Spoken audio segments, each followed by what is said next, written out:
Kindest Cheryl here. Welcome back to my channel. If you're new, I hope you would like the video, subscribe, hit the notification button, and that way you'll see my videos when they first come out. I'm mulching all of my containers today, and I was removing some bottom leaves from this Tiny Tim dwarf tomato that was touched by a unexpected frost. And so as I was applying the mulch, look what I just found. Look at that, guys. It's doing really well.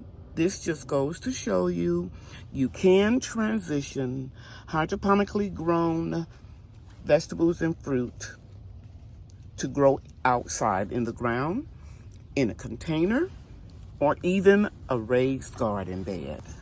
Okay, I'm stopping for today. And I will pick up where I left off tomorrow. And I got to move this pot back over there. I had to create more of a wider space to get around here to mulch. Looking good. I'm not going to mulch the tulips and the daffodils until all of the flowers have bloomed and died back. I'll finish this one tomorrow in the green stalk. Over in that corner, I think I did real well. Got a couple more sunflowers to germinate and some more okra. Yes, you can companion plant okra and sunflowers because their needs are similar. Okay, everybody, this is my beautiful kale. Got a few collards behind there and a small head of cabbage. And I'm gonna harvest all of this today because this, ladies and gentlemen, is where I'm gonna grow my sweet potatoes. I'm gonna harvest all of this right now. So I'm gonna use this soil. I replenished the soil in the fall when I planted those brassicas in here. So this is some perfectly good soil.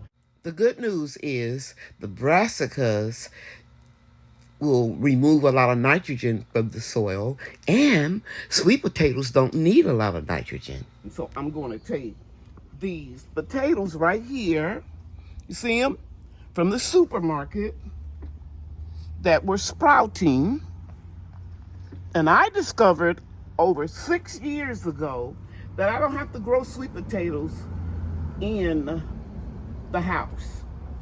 So what I'm going to do is, come closer, Brian. I'm going to put these sweet potatoes in here, and I'm going to partially cover them up. Are you close? Mm-hmm. And they are going to produce my slips. Now, I'm going to insert some pictures of where I've done this before. I'm also going to insert some pictures of how big these sweet potatoes can get.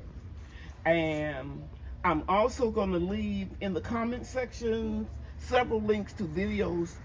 You can grow sweet potatoes from store-bought sweet potatoes, and you can root them outside and collect the slips and put them where you want them to go. Now, the one key thing you need to remember about growing sweet potatoes from store-bought sweet potatoes, you can't grow them unless you see them sprouting. That means they have not been chemically sprayed with an inhibitor that keeps them from sprouting or going bad. You can only grow them successfully from the ones that start sprouting. And there's a leaf right there, and you're going to see in a few weeks. You got that close, Brian? Mm-hmm. In a few weeks, this is going to be some big, beautiful green leaves. And what I will do is I will put some containers in here, water bottles. Sometimes I use a milk bottle that my grandkids use, and I will start rooting the slips. So I'm going to cover just a little bit of soil, and that's it. I'll be back and let you see them in a few weeks. In this picture, you can see where I planted the sweet potatoes and then they started to make slips.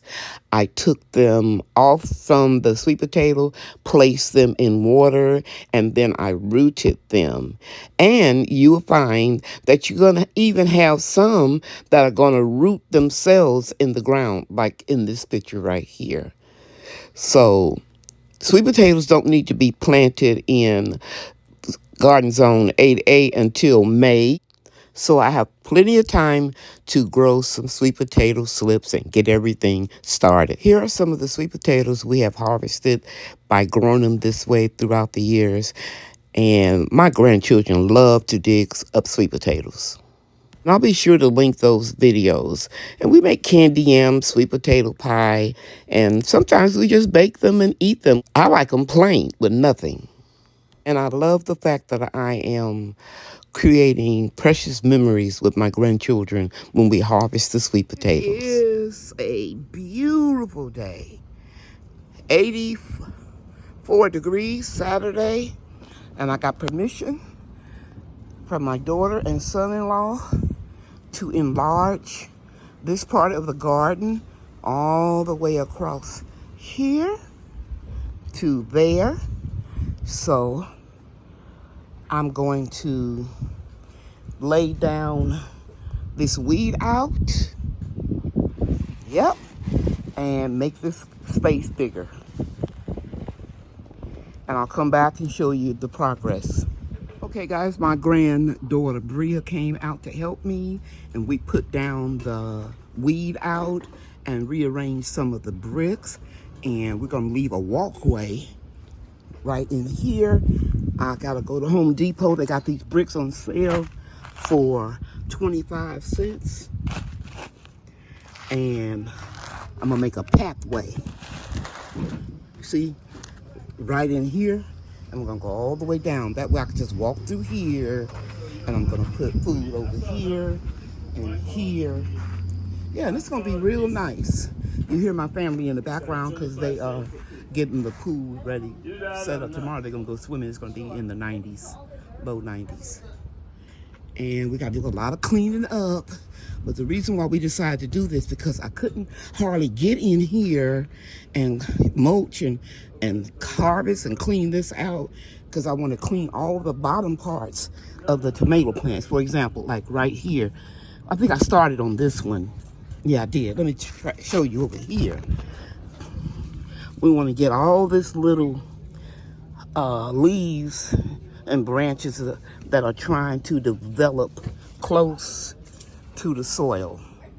Okay? And we'll put all of that in the compost. And by moving these pots out of here, I can get around in here and harvest and water. It was just a little bit too congested. So my advice to you is, when you have small space gardening, be sure to leave your pathways so that you can get in here. And I'm gonna straighten this up and do what you need to do. See, I can get all over in here now. And I think I'm gonna move these 3 containers, 1, 2, 3, into the new garden space. While I'm here, let me show you what I did yesterday. I mulched this container and that one over there, I think. And then I did all of the green stalks. And these are little seedlings that I grew. And it's just gonna be beautiful.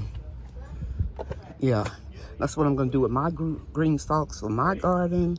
I'm only gonna use it for flowers and then leafy greens in the winter time.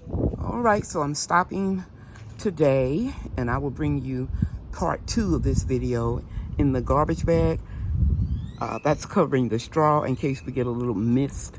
I don't want it to get stuck all together. But this is how it's going to be. I moved, well, I didn't, but my grandchildren moved these containers from the other part of the garden. Yeah, I like it. I got some straightening up to do. And now I can really get in there and do what I need to do. And let me walk over here by the green stalks. See, the wheelbarrow is over there by the green stalks. I removed it from this area here, so I'm going to grow their grass back either with seed or sod, and it's just going to be easier for me to manage that compost in that gorilla cart. Yeah, so everything's looking good. I'm going to bring you part 2 of this video in a few days because I want to wrap this up. Thank you all so much for watching today. You know that I love you, and God loves you too. Bye now. Okay, Maria said it's not cold, so they getting in the pool. It looks so good though. Yeah. You need to get in. You want to be in there. And this is a nice size that you did, David. Get out. Get in. Okay. When you downside this, it's a nice size. Yeah. Perfect for back I here. don't care. That's on you. I just need you to do your job. Get in. Bria, splash it all over you. No, you have to be in the water. Splash it over your shoulders. Well, how you gonna swim? I'm gonna swim in the sand. All those lessons and you don't remember? I do know how to swim. Okay, go for it. All the black stuff. Come on. Oh, Wait. I can't wait all day, Bria. Okay, go. You gotta let it go. 5, You 4, did a lot of stuff. 3, 2, I got a lot of 1. But that was just a dip. You could Yeah, I do. said I'm going on the water. Yeah, you could do that in the bathtub. Why don't you swim underwater? Okay, bet, You want to bet, impress bet, me? watch this. You want to impress me? Swim underwater. Okay, 3, 2, 1. Now we're talking.